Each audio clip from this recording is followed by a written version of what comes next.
મિત્રો તમારું શું સપનું છે યાર? જે સપનું હોય આ વિડીયોમાં કમેન્ટ કરો સાહેબ, કારણ કે હાર તમે ના માનતા. તમે આ રસ્તો પકડ્યો છે, આ રસ્તો પકડ્યો છે, આ રસ્તો, બધા રસ્તા પકડશો તો કોઈ મેળ પડવાનો નથી. હું પણ પોતે ગીતો ગાઉં છું, તમને બધાને ખબર છે મારા ભાઈઓ, પણ હું મારી જે કેટેગરીમાં જે અત્યારે વિડીયો બનાવું છું આ બધાના સપોર્ટથી સારું ચાલે છે. એનું કારણ કે એક રસ્તો પકડ્યો છે એટલા માટે ચાલે છે. હું અત્યારે ગીતોમાં ડરી જાઉં કારણ કે હું મારો ઘરનો ખર્ચો કરી અને હું ગીતો બનાવું, તો એમ ક્યારેય આગળ વધવાનો નથી. કારણ કે પછી એટલો બધો ખર્ચો કરતા હોય તો પછી ખર્ચો કરવો જ પડે કાયદેસર. એટલે હંમેશા માટે જે તમે રસ્તો પકડી રહ્યા છો મારા ભાઈઓને કહું છું, કારણ કે ક્રિએટર છે એ લોકોની વાત છે, અને કોઈ પણ સારું કાર્ય કરતા હોય કે જે ધર્માદુ વિડીયા બનાવતા હોય તો એમના માટેની વાત છે કે ભાઈ જેને પણ કારણ કે કલાકારની લાઈન નથી, કોઈ બી ક્રિએટરની લાઈન નથી, પણ બીજી લાઈન છે, પણ એક તમે પકડ કરશો ને સાહેબ તો તમારું સક્સેસ સપનું પૂરું થશે.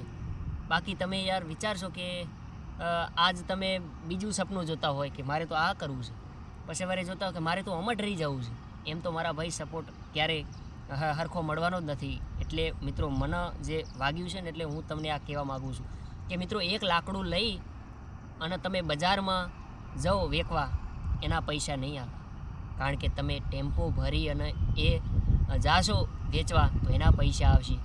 એનો તમે ઘાટ ઘડી અને એનો બેટ બનાવશો તો કારણ કે ન કહેતા કે ભાઈ જે ક્રિકેટ રમશે એટલે એ પણ ખરીદશે, પણ મિત્રો એમનું લાકડું દેવા જશો તો એને તમને રૂપિયો એકે નહીં આપે. એટલે હંમેશા માટે જે તમે ખેતી કામ કરતા હોય મારા ભાઈઓને કહું છું કે તમે ખેતી કામ કરતા હોય તો તમને વિશ્વાસ છે કે આ જમીન ઉપર હું વાવી રહ્યો છું અને અંદર દાણા નાખું છું, જે બાજરી વાવે કે કોઈ પણ એ મોલ એમને વિશ્વાસ છે કે થવાનું જ છે, તો એ ફાઇનલ થાય છે. એ જ્યારે કારણ કે એની મહેનતથી જ આગળ આવી જતું હોય છે. એટલે ખાસ કરીને મારા ભાઈઓને કહું છું કે તમને જે વિશ્વાસ હોય કે હું આ કામ કરીશ તો તમે 100% થશો. એટલે આ એક વિડીયો બનાવવાનું કારણ એ છે કે ઘણા ખરા વિડીયા બનાવતા હોય છે, ટોપિક બદલી દેતા હોય છે, કોઈ વ્લોગ બનાવતા હોય છે તો કોઈ બીજા ડરી જતા હોય, કોઈ ખોટો ખર્ચો કરતા હોય, તો એટલા માટે કહું છું મારા ભાઈઓને કે ભાઈ ખર્ચો કરો. તમારી જેવી પરિસ્થિતિ હોય કે ભાઈ એવી ખરાબ નબળી પરિસ્થિતિ હોય તો ના કરાય ખર્ચો. તો ખાસ કરીને એટલો માટે મેં આ વિડીયો બનાવ્યો છે. તમે આ વિડીયો ગમ્યો હશે તો લાઇક શેર કમેન્ટ કરવા વિનંતી છે.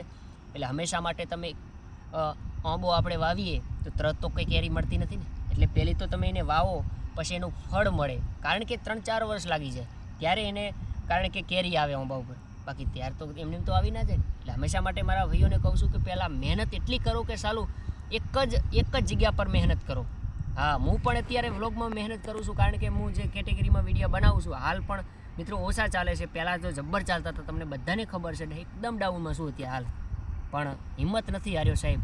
આજ સુધી વિડીયો બનાવવાનું ચાલુ જ છે, જે થવું હોય થાય, પણ સારું વિડીયો બનાવવાનું ક્યારેય નહીં મૂકું. મને વિશ્વાસ છે ગળા સુધી કે આજે નહીં તો કાલે સમય તો દરેકનો આવવાનો છે, અને ભાઈ જે મહેનત આપણે કરતા હોઈએ તો 100% તો સફળતા મળવાની જ છે, મને વિશ્વાસ છે. અને આપ બધાનો પ્રેમ છે, ઇન્સ્ટામાં બૂમ પડાવે છે અને યુટ્યુબમાં આપણે ફેસબુકની અંદર ઘણા બધા ટ્રેન્ડિંગ વિડીયો મારા ચાલ્યા છે, અને મને વિશ્વાસ છે કે આજ સુધી પણ મને ભાઈઓ બધા સપોર્ટ કરશે.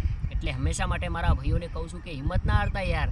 આ બહાદુર ઠાકોરની ચેલેન્જ છે, એટલા માટે મેં ટોપિક ઉપર વિડીયો બનાવ્યો છે, અને મેં ઘણા ખરા વિડીયા જોતો હોઉં છું કે ભાઈ આ ટોપિક બદલી દેતા હોય છે. ઇન્સ્ટાગ્રામની અંદર ચાલતું હોય તો ઇન્સ્ટાગ્રામમાં જ ધરી જાય છે કે ભાઈ ઇન્સ્ટામાં પણ કંઈ લેવાનું નથી, પ્રમોશન પણ અત્યારે કોઈ નથી આપતું. બોલો, આ 500 રૂપિયા 1000 રૂપિયા આપે તો એમાં શું લેવાનું? કારણ કે 5-6 હજાર રૂપિયા એ તો મોટા ક્રિએટર હોય એ લોકોને આપે, કે મિલિયનમાં ગયા હોય એ લોકોને આપે, આપણે તો યાર શું આપે.